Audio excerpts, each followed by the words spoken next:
The Waking Tree by C. Don McCallum. Chapter 13, Delivery. The sun dropped off its light cargo in the flower bed at the front of the house. Abra's eyes opened in unison, and with the same gentleness of the flowers that surrounded her, each exposing its gently hidden bounty and gracious, loving scent.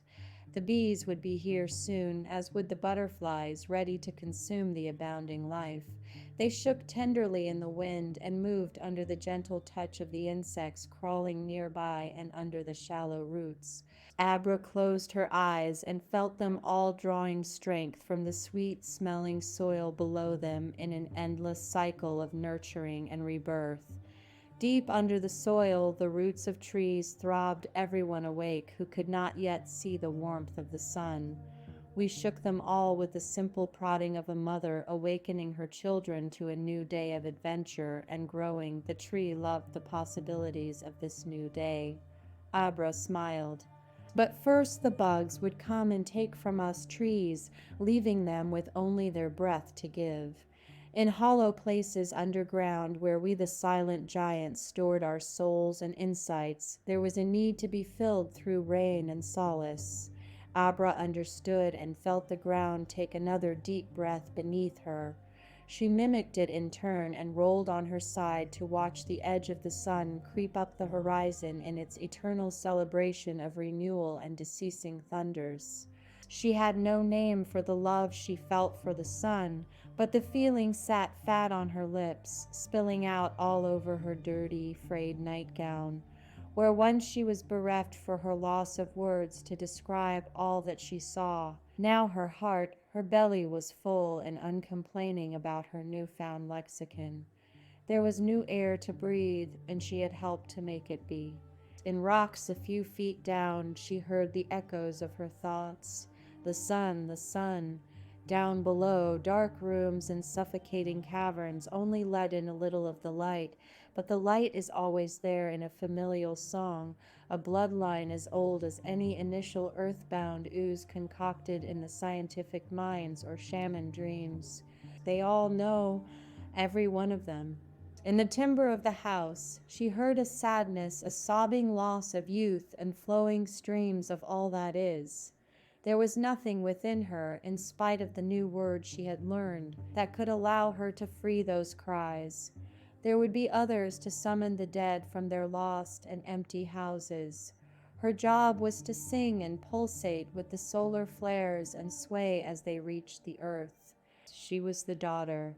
She was a tree. A moment ago, she heard a waking within the house. The man Jared shifted and rolled, missing the presence of his wife. She was gone again, and a flood of anger pushed through him. She knew that he would not understand these discoveries that she made on the surface of the sun where time had lost its meaning.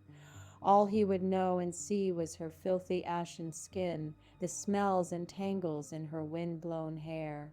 There was little to explain to someone who would not hear. For years they had struggled to create their own brand of sign language to tell the words that danced flawed and awkward steps between them.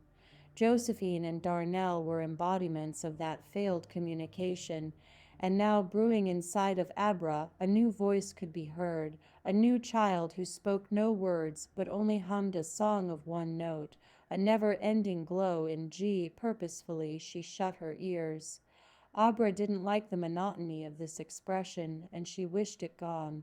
Then she would see the girl, the quiet watching bird Josephine, and she would catch a glimpse of the hot, rolling lava under the sea of her Darnell. He would not be hers for much longer, she knew, but she would try to keep him as long as she could, as best as she knew how. Shortly, he would be a man she saw before her, not her little boy.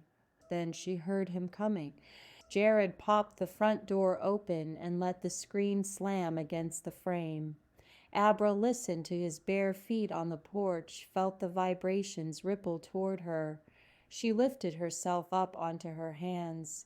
She felt shy tears behind his angry, confused eyes and pulled her body up to stand. Together they walked into the house, where again he ran a bath and washed her, perfumed and dried her, dressed her in clean clothes, and put her to bed before the children had a chance to see. She did not mumble. She did not cry. Even under her closed eyes, Josephine could see the shadows moving outside her window, but it wasn't until the door shut the second time that she looked around her room. It wasn't the sun she saw. At the foot of her canopy bed, Bernadine stood with her hands full of coins. Josephine sat up groggy and curious. With no visible movement, Bernadine was next to her, and they leaned back against the headboard, looking at the rising sun whose warmth would soon fill the cluttered house. Put them in a safe place, Bernadine whispered as the coins rained, copper and silver, into Josephine's lap. These are Daddy's, Josephine's little voice allowed itself to say. She didn't want to be caught with them. If he saw his money in her room, her daddy would start talking to her like he did to Darnell in that steel, scraping tone that hurt her skin, the way he used to. She wanted to be good and have him tell her stories, to look at her with eyes that glowed with love. She knew she wouldn't be able to get close to his words when the voices of the coins were shouting at her from their round prisons. No matter how afraid she was for the coins, for she had felt their caged terror ripple through her tiny frame, she could not trust them with their singly seeing eyes. Truth is more than peripheral. It's for the best, Josephine, and Bernadine placed Rachel, the girl's missing doll, in her lap. Josephine gasped in fear. The plastic limbs were twisted and mangled. In the instant that the little girl saw her doll, she looked into the blank, clicking eyes and saw herself tiny and distorted. If she did not keep the coin safe as her grandmother had asked, she would find herself inside Rachel's hollow legs. She might just swim in the plastic air of the doll's interior and be made forever still. She didn't know how she would get stuck there. She only knew that it could happen. It would happen. So Josephine took the coins and spread them in a thin layer under her pillow, then pulled her blankets up over it all, making everything as smooth and flawless as her little girl hands could manage. Bernadine picked up Josephine and carried her and Rachel to the window.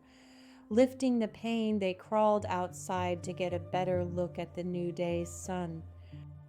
Thank you for listening to The Waking Tree by C. Don McCallum.